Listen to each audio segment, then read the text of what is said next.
शाम की तरफ SDRF नहीं रखवाया गया, SDRF नीमनगर बदरसा में भी जानना बेहद जरूरी है। अगर आप जड़ नहीं जानेंगे तो आप कभी भी उसके अंतिम चीजों पर नहीं पहुंच सकते, इसलिए जड़ जानना बहुत जरूरी है।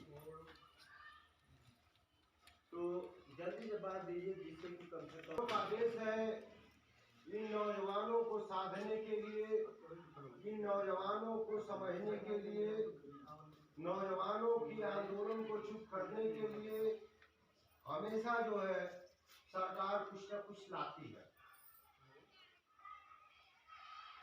क्योंकि आप हम नौजवानों को कैसे रोका जाए यही सरकार नहीं, सभी सरकारें करती है। तो हम नौजवानों को आज देख रहे हैं आप लोग कि हम नौजवान चौतरफा हमलों के शिकार हैं। सबसे बड़ा हमला अगर हम लोगों पे है तो बेरोजगारी का हमला। सबसे ज्यादा बेरोजगारी दर हमारे देश में है। इस बेरोजगारी को या इस बेरोजगार व्यक्ति किसी आंदोलन में न चले जाए, इसके लिए सरकार एक संगठित प्लान के साथ आपके बीच में आती है। क्यों सर आप लोग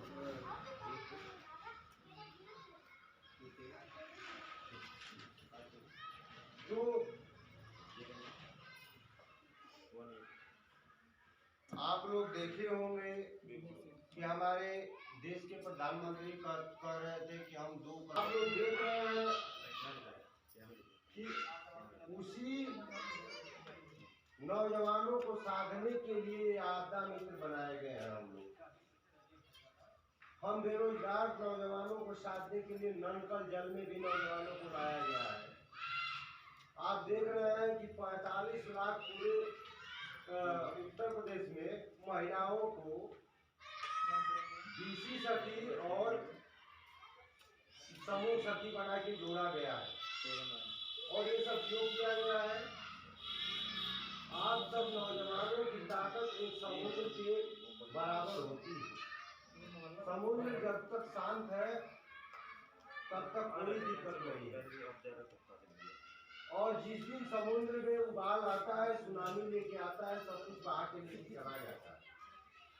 नौजवानों की ताकत को प्रदर्शित करने में कभी भी कहीं पीछे नहीं है। उन्होंने भी कहा है कि जिधर जवानी चलती है उधर जमाना चलता है। फिल्म के कलाकारों ने, फिल्म के लेखकों ने भी आपको दिखाने की कोशिश की है कि अगर एक नौजवान अपने पर आ जाता है, सर पे कफन बांध लेता है, तो कोई उसका मुकाबला नहीं कर पाता है। लेकिन आप अपनी ताकत को नहीं समझ रहे कि आपको कैसे रोका जा रहा है। आप देखते होंगे गांव में अगर यहाँ पे जुआ हो रहा है, अगर आप पुलिस को सूचना दे देंगे तो पुलिस आके पकड़ के लेके जाएगी जुआरियों को। उन जुआरियों को पकड़ के लेके चली जाएगी, लेकिन नौजवानों को रोकने के लिए ड्रीम 11 के नाम पर जुआ खिलाया जा रहा है। रोज सुबह सपना दिखाया जाता है कि आप करोड़पति बन जाएंगे, और रात को 11 बजे जा आप करोड़पति बन जाते। उसी तरह से साथियों हम आपदा मित्र बने हैं, हमें आपदा मित्र बनाया गया है। और आपदा मित्र आप पहले आपदा मित्र नहीं है, ये भूल जाइएगा। आप जैसे आपदा मित्र हर सरकार ने बनाया है। अभी तक हो सकता है कि आप सोच नहीं पाए होंगे कि आखिर हर सरकारें, जो भी सरकार आती है, वो क्यों आपदा मित्र बनाती है।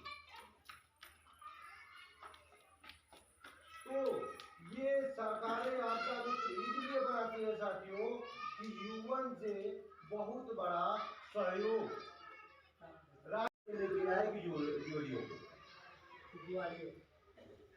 को। उन जुआरियों को पकड़ के लेके चली जाएगी, लेकिन नौजवानों को रोकने के लिए ड्रीम 11 के नाम से जुआ खिलाया जा रहा है। रोज सुबह सपना दिखाया जाता है कि आप करोड़पति बन जाएंगे, और रात को 11 बजे जाग जाकर करोड़पति बन जाते।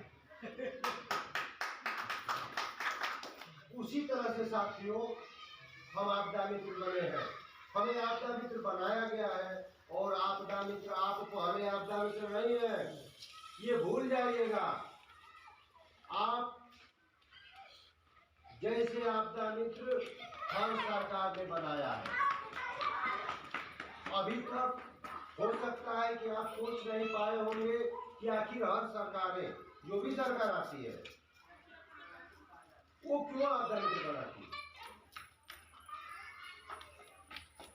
तो ये सरकारें आपदा मित्र इसलिए बनाती है साथियों कि युवन से बहुत बड़ा सहयोग राशि सरकार को मिलता है, केवल क्यों आपदा मित्र बनाए। और आपदा मित्र की फेहरिस्त बड़ी लंबी है। आपके बीच में 2016 के कितने के 2006 के बैठे हम भी हैं 70 लोग। तो ऐसा नहीं है कि केवल ये भाजपा सरकार बना रही है, ये गलत है।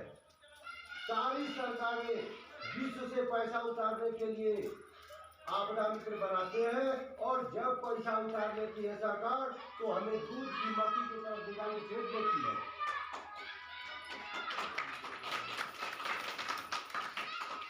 और जब आप सर्च करेंगे तो हर 5 वर्ष में एक बार आपदा मित्र बनाया जाता है, और जैसे ही वो धनराशि निकल गई, उन आपदा मित्रों का काम खत्म। तो इसलिए मेन जड़ को समझना जरूरी है कि आपके तस्वीरों पर, आपके साइन करने पर विश्व से बहुत बड़ी धनराशि सरकार ने पाया। और सवाल इस बात का है कि आखिर वो धनराशि आप तक क्यों नहीं पहुंची, क्योंकि आपके नाम पर जो धनराशि लाई जाती है वो आप तक क्यों नहीं पहुंची है। और वो धनराशि को सरकार कहाँ इन्वेस्ट करती है,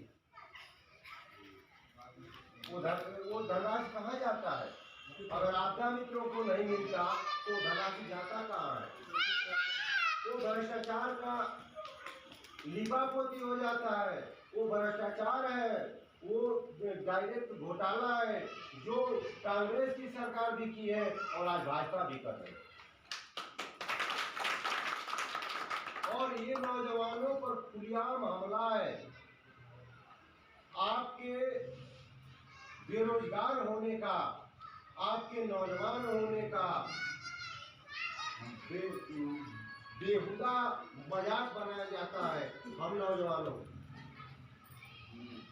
और अगर हम लोग आज नहीं समझे तो जैसे आप आपदा मित्र थे, आप भी आपदा मित्र थे ही रहेंगे, हम भी आपदा मित्र थे ही हो जाएंगे। अभी तक आपदा मित्र का न कोई संगठन बना था, न कोई लड़ रहा था। यही कारण था कि सरकार अपनी मनमानी करते हुए, और 2006 से नहीं, ये 80 के दशक से लगातार लूटी जाती रही है।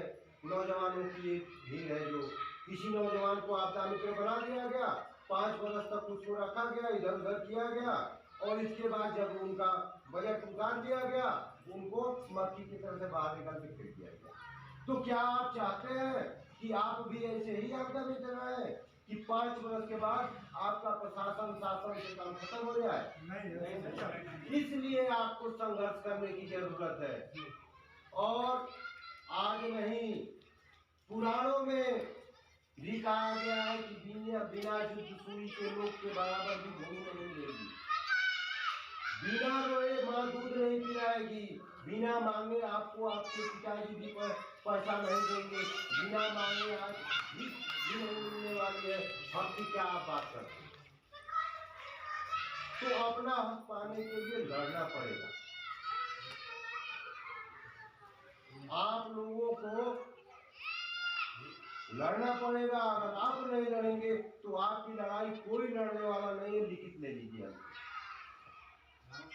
एक अदद कुर्सी के लिए उदाहरण बता रहे हैं, हो सकता है किसी को कष्ट हो जाए तो कष्ट हो जाए, उसको परवाह नहीं है।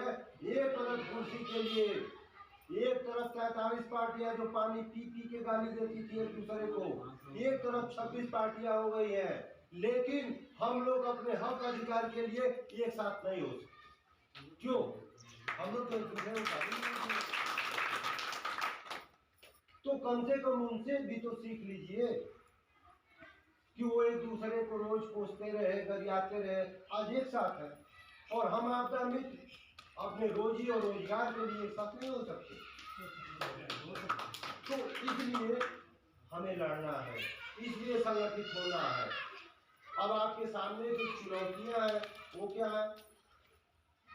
आज की जो परिस्थिति है, आज की परिस्थिति में कोई भी कर्मचारी एढ़ाक पे रखा जा रहा है, कोई भी कर्मचारी संविदा पे रखा जा रहा है, नौकरियों में कहीं जगह नहीं है। ऐसे परिस्थिति में, विकट परिस्थिति में आपके सामने इस चुनौती को स्वीकार करना है कि आप अपने आप को नियुक्त कराना है, नियुक्ति प्रमाण पत्र लेना है। और ये बहुत बड़ी लड़ाई है। जब जिस परिस्थिति में सभी कर्मचारियों को निकाला जा रहा है, हटाया जा रहा है, एढ़ाक पे रखा जा रहा है, संविदा पे रखा जा रहा है, ऐसी परिस्थिति में आप अपने आप को नियुक्त करने की मांग करते हैं। यही सोचिए कि लड़ाई लंबी है, तो लंबी लड़ाई को सुव्यवस्थित ढंग से ही लड़ना पड़ेगा। हम अपनी लड़ाई को